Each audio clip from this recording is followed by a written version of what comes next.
Translink have decided to bring in seatbelts in buses because we see it as good practice and good safety principles to have seatbelts on buses. School buses are a very safe way to travel to school, and they're offered the same protection as they do in their own car. The seatbelt stops impact injuries.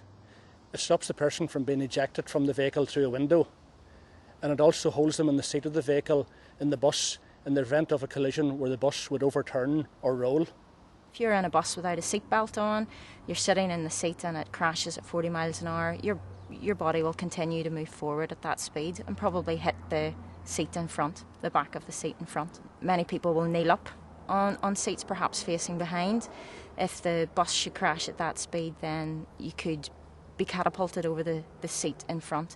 And if you're standing, then it's compounded even more. Wearing a seatbelt can make a significant difference in the injuries that we see when we arrive out at road traffic collisions. And literally they mean the difference between life and death. There have been a number of incidents that we have been out at where the people wearing their seatbelts have minor injuries, where the people that had no seatbelts on unfortunately have lost their lives. It's very important for school children to use seatbelts. School children, by their small stature, are more vulnerable than other passengers. I was out at a bus that crashed on the motorway, and there were a number of school children on the bus, and the injuries that we saw with them were almost in keeping with the injuries that we would expect to see with pedestrians, because the young children were hitting off the seats and hitting off each other. I've been to many crashes in my time as a police officer. One particular one where the young girl in the front of the vehicle was not wearing a seatbelt. Her face was very, very badly torn. She was thrown through the windscreen. She suffered horrendous injuries to her face. She lost one of her eyes and she's permanently disfigured. Other crashes that I've been to where maybe the impact was a lot more severe, and with the person wearing a seatbelt, their injuries, okay, small bits of bruising, but nothing permanent. To keep myself safe in the bus, I wait until the bus is stop moving, and then we all queue up and get in and don't push and shove. You put your bag up on the rack and then you sit down and put your seatbelt on. When you get on, take your seat and stay in your seat and don't run about, and wear your seatbelt if it's fitted. If you're carrying bags, school bags on the bus for example, make sure they're stowed under the seat, not in the aisles where people can trip over them. Make sure you don't run off the bus, don't push other people. Take your time getting off. When you get off, make sure you stand back from the curb and wait till the bus is left before you move on or cross the road.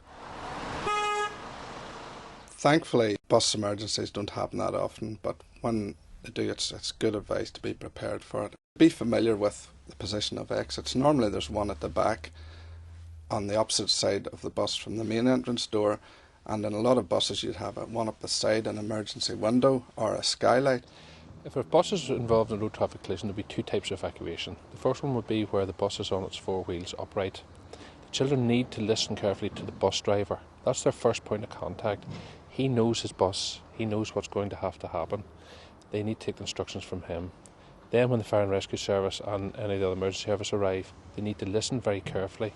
This bus is more than likely going to be on a main road.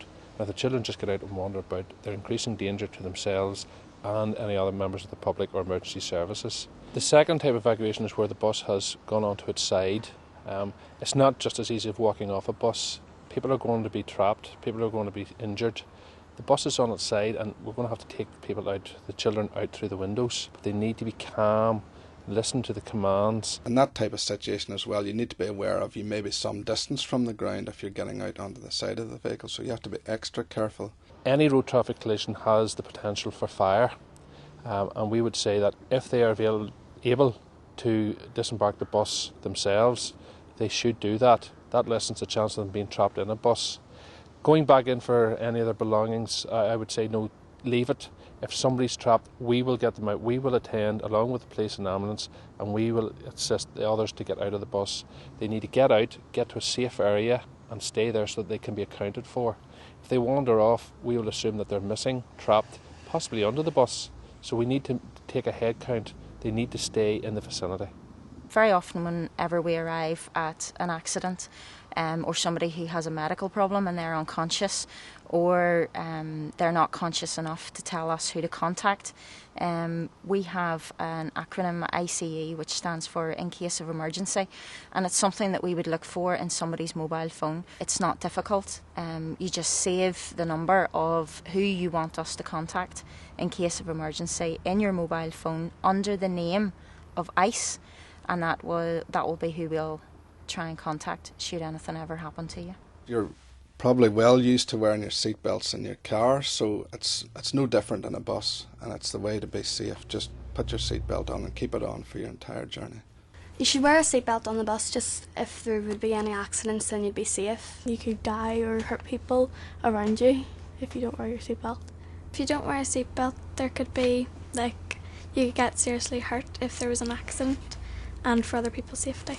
If you get into a car, people now put their seatbelts on. If you get onto a plane, you put your seatbelt on. If you're in the back of the ambulance, the ambulance crew will put a seatbelt on. A bus should be no different from any other mode of transport. Use it. It's there. It will save your life. And I would urge you to use it, because I don't want to be coming, or none of my colleagues want to be coming to a road traffic collision where somebody has died, unfortunately, that could have been saved by wearing a seatbelt. And that is the ultimate of it. Seatbelts do save lives.